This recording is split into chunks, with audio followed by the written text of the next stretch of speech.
কি বলতেন, কাজ করে কিরকম লাগতেছে আপনার থেকে? অনেক ভালো লাগতেছে। আপনারা কখন থেকে এই কাজের ইয়ে আছেন, নিয়োজিত আমরা আছেন? আজকে মাগরিবের পর থেকেই গাড়ি লোড মাগরিবের পর থেকে লোড করতেছেন। আমরা মাগরিবের পর থেকে লোড করতেছি, এখন লোড করতেছি অলরেডি। হ্যাঁ, এখানে একটা গাড়ি অলরেডি চলে গেছে। তো এখন আমরা সবাই করতেছি, এখন সবগুলো ওখান থেকে আরও আসতেছে, অনেক আসতেছে। বিশেষ করে আমাদের আঙ্কেল প্রচুর কষ্ট করতেছে। বলো না, আঙ্কেলের কথা বলো না। আমাদের আঙ্কেলের সাথে আরেকজন আছে,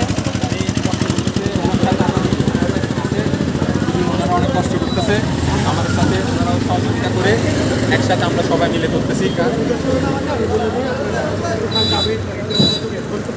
হ্যাঁ, আচ্ছা, গন্তব্যটা কোথায় আমাদের বলবেন?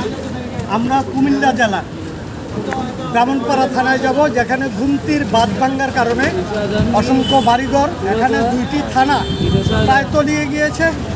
ওখানে আশ্রয় কেন্দ্রগুলোতে অসংখ্য মানুষ, এখানে খাদ্যের একটি হাহাকার।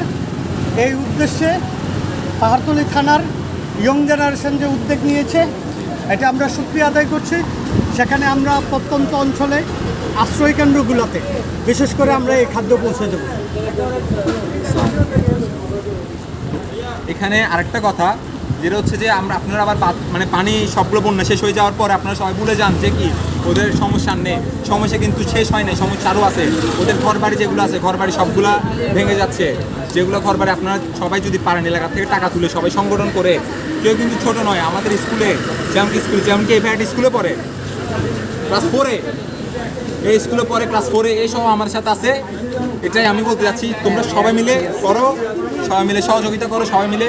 এরপরে আপনারা চেষ্টা করবেন যে আশেপাশে যে যাদের ঘর বাড়ি ভেঙে গেছে তাদের ঘর বাড়ি একটা হলেও 5টা হলেও সবাই মিলে বেঁধে দেওয়ার চেষ্টা করবেন, যাতে ওরা কি স্থায়ী ঠিকানা পায়, যাতে তারা থাকতে পারে। আসসালামু আলাইকুম।